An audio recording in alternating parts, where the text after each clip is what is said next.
Good afternoon. I wanted to go over the slides since you missed class. I'm just going to summarize a little bit about what we talked about and some of the main points, and there's going to be videos embedded here, and I want you on your own to go watch those and kind of take notes and get a sense of them. So for this was the agenda. I made some announcements about uploading things to Canvas and trying to use Google Drive appropriately.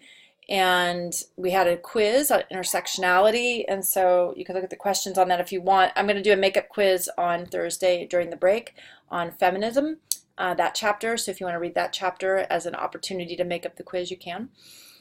We did a group reading of this feminism chapter. I assume people read about half of the pages, probably about 9 or pages or so, and wrote questions about those because they read for about 15-20 minutes. But you want to read the whole chapter. We took a break, and then we talked a little bit leading up to the research paper topic on feminism that we're going to do. And we did a TED talk on women of color, and we talked about media representation of women of color. So I'm just going to show you this. And this is Fannie Lou Hamer here, an activist in the picture. So for the Google Drive piece, just make sure you go to Account, Settings, and then register your Google Drive, sign in on Canvas, and that way it automatically can recognize your Google Docs. Okay. This was the quiz, the 3 questions. You can review these. They're helpful for understanding the chapter, but you want to read the feminism chapter if you want to make up the quiz. So the group reading, we did aloud in groups and then talked about the main points he brought up. One of the most important points that was in this section was the idea that African American women, because of the history of racism and slavery, have their struggle has been normalized, and there's this fine balance between women of color, if they speak up, being stereotyped as just angry, versus like suffering in silence. And so a lot of good quotes and things came up from that. So then we took a break after the reading, and we went into this slide a little bit, talking about, in order to see yourself in the media or sort of in power, you have to sort of see other people doing those things, and where are the models. And so we said, well, the models could come from family, friends, community members, or the media, which is super powerful. And then people talked about different, like if they had family members who were strong women, and if they saw business owners in their neighborhood, women of color who own businesses, and if so, what was that like? And then in this picture, we talked about Lupita, the actress from Black Panther, and how the original photograph was on the black and white, the 2 smaller ones, and that the magazine had edited her hair out to make her look more appealing and not have her natural hair, which she was super offended by and felt it was obviously very discriminatory. And so we had a discussion about that, how the media shapes women of color in a particular way. Then we watched this video with Brittany Packnett.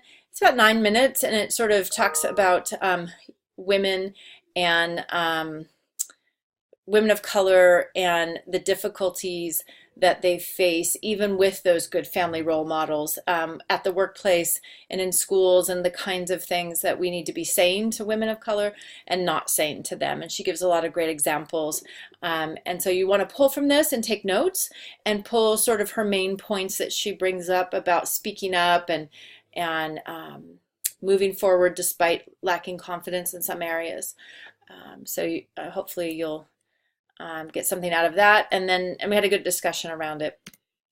And then in this one, we talked about stereotyped women who are stereotyped, Black women in particular, but many women in the media, and what those shows actually do to women. And a really good conversation came up about Tiffany Haddish and how, according to some people in the class, how they feel like, well, she's very ghetto-ish, but is making bank on that because white people like it, and that they kind of like that feeling of her filling a stereotype. And is that selling out, or is that actually legit? And so we had a discussion. This video on the right, I don't recommend watching the whole thing, but if you start at about 5 or 6 minutes, this is the editor of Essence magazine, and she talks about Black women, beauty, and power, and she makes a couple of really good points about Serena Williams and some other folks in her message there. So I would say from from about 5 minutes, 5.5 minutes on. There's some couple main points that are pretty good that she discusses. And then this section really just talks about how the history piece is just an excerpt from the movie Misrepresentation, and it talks about how it's important who owns the media. So what a lot of women of color are doing is if they hit walls or challenges because of discrimination to move up, what they've been doing is just opening their own businesses, like, you know, having their own media sources, becoming TV producers themselves, and finding much more success and pleasure that way. And so there's lots of examples, Kerry Washington and Soledad O'Brien, a bunch of other examples like that. But the video is good because it kind of gives a little bit of the history about how these media companies were regulated and how those regulations changed. They used to have to be separate, and then they became monopolies. And you might kind of, it's interesting if you don't know, like Disney owns ESPN and so on. Okay. There are some progress for women of color in the media, and so I asked people to kind of look at these to see which ones they knew. Everyone knew Issa Rae, and that was about it. So we kind of went over different ones and talked about the impact of these women of color at high levels in the media and why that's important.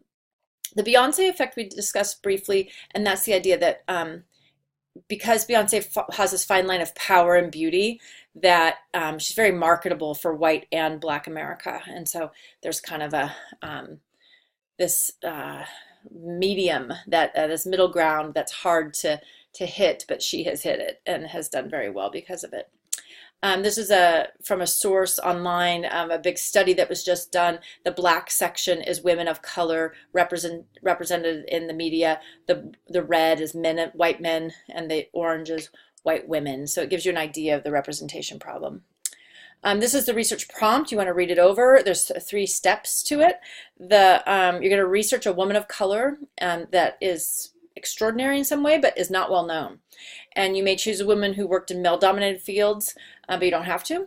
And her kind of research her accomplishments and challenges. And then we're going to do some basic research on how women of color face bias and stereotyping in the workplace. The criminalization of women, Black women, we're going to talk about with Miss Amber in 2 weeks. So we're going to be doing this over the next couple weeks. And they're going to give recommendations about how women of color can move forward and how men and other organizations can help them. And it's 4 pages and 4 sources. Not too hard, not too long. So your homework is do the online post for Twitter or Instagram on intersectionality or feminism. Start gathering your research. Tomorrow in class, Tracy's going to take you to the library and work with the librarian to do this on this topic. The intersectionality group is going to get ready to present at 11:30. And the last day to submit your problem solution essay for points is Thursday by midnight. Okay? So if you have more questions, let me know. I'm sorry you missed class, but I hope this is helpful. Okay? Thanks.